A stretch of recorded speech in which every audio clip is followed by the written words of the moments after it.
Breast fillers का comparison versus two breast implants. Breast fillers का इस वीडियो में हम बात करेंगे कि ब्रेस्ट फिलर्स के लिए आप पहले मेरे पास आती हैं, हम आपका एग्जामिनेशन करते हैं, उसके बाद हम आपका एक प्लान बनाते हैं कि आपके ब्रेस्ट फीडिंग से या फिर ब्रेस्ट को वेट ज़्यादा कम करने की वजह से या जेनेटिकली या किसी भी वजह से आपका जो वॉल्यूम कम है या ब्रेस्ट के ऊपर स्ट्रेच मार्क्स हैं, सेलुलाइट के निशान हैं, या आपने ख़ारिश की थी ड्यूरिंग द प्रेगनेंसी, या आपके ब्रेस्ट के ऊपर जो निपल्स हैं वो ब्रेस्ट फीडिंग की वजह से बिल्कुल क्रैकी, एज्ड, क्रैक्ड और बूढ़े हो गए हैं, तो अकॉर्डिंग टू योर नीड हम एक पूरा प्लान चॉक आउट करते हैं। इसे कहते हैं हम ब्रेस्ट मैपिंग कहते हैं। उसके बाद what we do is this के हम आपको बताते हैं कि जी आपके कितने थ्रेड्स डलेंगे ब्रेस्ट में, बिकॉज़ बहुत सारी औरतें जो ब्रेस्ट फीड करा के आ रही होती हैं उनकी टिश्यू की रीस्ट्रक्चरिंग और रीसर्फेसिंग और उसको रीशेप करना पड़ता है। वो बिल्कुल सैगी होता है, उसके नीचे से भी हमें जगह बनानी पड़ती है, उसको ऊपर से भी लिफ्ट करना पड़ता है। तो पहले हम उसके अंदर एक तरह से शटरिंग, यानी समझ लें आसान वर्ड्स में, हम उसके अंदर प्रॉपर उसके अंदर लेंटर डाल के उसको उठाते हैं in an easy way. I think आप लोग इसको अंडरस्टैंड करेंगे कि it's not a joke, it's a very serious matter for the women जो इससे सफ़र कर रही होती हैं, जो इनसिक्योरिटी उनको होती है, जितना वो अपने कपड़ों में या अपनी लाइफ में अपने आप को मिसफिट और इनसिक्योर फील करती हैं, उनकी पेन बहुत ज़्यादा होती है।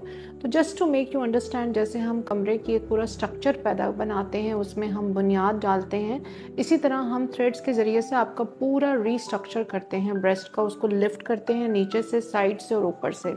एंड देन इस रीस्ट्रक्चरिंग के अंदर जो है हम फिर डिसाइड करते हैं कि हमने कितना फिलर ऐड करना है, उसमें कौन कौन से प्रोसीजर्स होंगे जो ब्रेस्ट की शेप को रीजुविनेट कर रहे होंगे, निपल्स के लिए कौन से प्रोसीजर्स होंगे, स्ट्रेच मार्क्स के लिए कौन से प्रोसीजर्स होंगे, सेलुलाइट के लिए कौन से प्रोसीजर्स होंगे।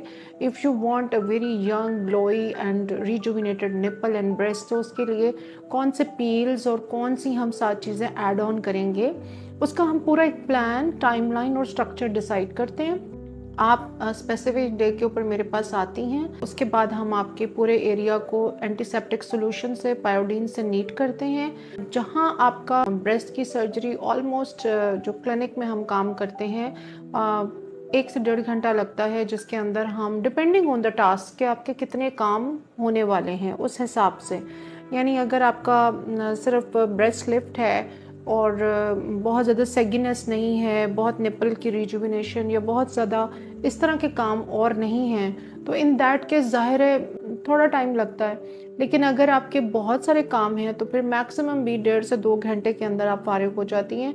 हम आपकी ड्रेसिंग करके आपको घर भेज देते हैं और आप उसी वक्त घर जा सकती हैं। कोई बेहोशी नहीं होती, कोई इसके अंदर पेन का ऐसा एलिमेंट नहीं है। 1-2 दिन थोड़ा सा डिस्कम्फर्ट रहता है, उसके लिए हमने आपको बाद में पेन किलर्स दी हुई होती हैं, और आफ्टर दैट 2 वीक्स के बाद आप फॉलो अप के लिए आती हैं एंड दैट्स इट। इसके अंदर ना तो कोई हॉस्पिटल एडमिशन है, ना इसके अंदर कोई ब्लड टेस्ट्स हैं बहुत ज़्यादा, ना एनेस्थीसिया की ज़रूरत है, ना ऑपरेशन थिएटर की, ना ही आपका कोई इन्फेक्शंस का बहुत ज़्यादा डर होता है, ना ही आपका कोई इस किस्म का पोस्ट प्रोसीजर को बड़ी बड़ी कट या स्टिचेस या कोई इस तरह की चीज़ें नहीं हैं जिसके लिए आपको बहुत ज़्यादा मतलब ज़रूरत हो for any kind of hospital admission. एक छोटा सा 1-2 जगह से हम आपका जो जगह जहाँ से इंट्रोड्यूस करते हैं फिलर्स और थ्रेड्स और जो भी हम प्रोसीजर्स कर रहे होते हैं, वहाँ छोटी छोटी सी ड्रेसिंग्स होती हैं जिसके ऊपर आपने अपनी एंटीबायोटिक क्रीम लगानी होती है और पेन किलर्स खानी होती हैं, और बाकी आपकी नॉर्मल लाइफ वैसे ही कैरी कर सकती हैं। आप जॉब पे जा सकती हैं, आप अपने घर के काम, cooking, whatever you do, driving, आप शॉपिंग, सब कुछ कर सकती हैं। So the preview of how the breast filler की जो प्रोसीजर इन क्लिनिक होता है वो कैसे होता है, और दूसरी वीडियो के अंदर मैंने आपको बताया है कि आपका जो इम्प्लांट्स होते हैं, सर्जिकल इम्प्लांट्स डालने का प्रॉपर तरीका क्या होता है, और दोनों चीज़ें ही हम कर रहे हैं। हमारी पूरी टीम है जो इन चीज़ों को देखती है, और जो इंटीमेट ट्रीटमेंट्स होते हैं, because I am a woman, तो women like to get it done from me. उसमें हम उनकी प्राइवेसी का पूरा ख्याल रखते हैं। हमारे क्लिनिक में कोई मेल हेल्पर्स नहीं रखे हुए in order to keep the woman in a safe and cozy and comfortable environment। और जब प्रोसीजर होता है तो I prefer to do it all by myself. मेरे साथ कोई हेल्पिंग नर्स भी नहीं होती। यूजुअली वो लोग सब चीज़ें सेट करके चले जाते हैं। I do it all by my self. तो ख़वातीन को इस बात का स्ट्रेस नहीं होना चाहिए कि यूजुअली ओटी, ऑपरेशन थिएटर और हॉस्पिटल्स के अंदर एनवायरनमेंट में प्राइवेसी नहीं होती। वहाँ पे मेल बहुत होते हैं।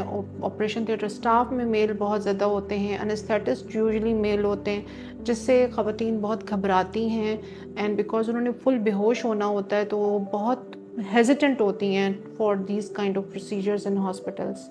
तो ये था review breast fillers, threads, Profhilo, Scarlet, PRP, hyaluronic acid के साथ या वट एवर, जितने भी मिलियंस ऑफ ट्रीटमेंट्स हम करते हैं, इवन ब्रेस्ट हाइफू होता है, जो भी होता है वो क्लिनिक में होता है, वो मैं खुद करती हूँ।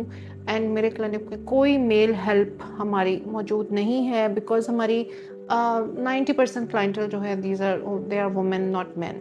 तो रेस्ट अश्योर्ड कि आपको पूरी प्राइवेसी मिलेगी और आपकी कोई भी ऐसी चीज़ जो जिससे आपको परेशानी हो। हम टाइम भी ब्रेस्ट के लिए, सर्जरीज़ के लिए ऐसा चूज़ करते हैं जब बाकी क्लाइंट्स मौजूद ना हों, और मैं टोटली थॉरली 2-3 घंटे आपके ऊपर कंसंट्रेट कर सकूं।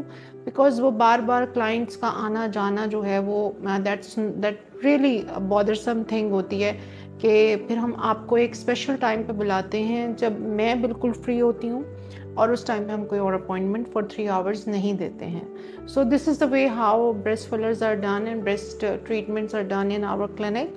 एंड आई होप आपके मैंने सारे क्वेश्चंस के जवाब दे दिए हैं। अगर फिर भी कोई क्वेश्चंस रिमेनिंग है तो kindly leave an direct message in the comment section and we will try to cover it in next videos. Thank you very much.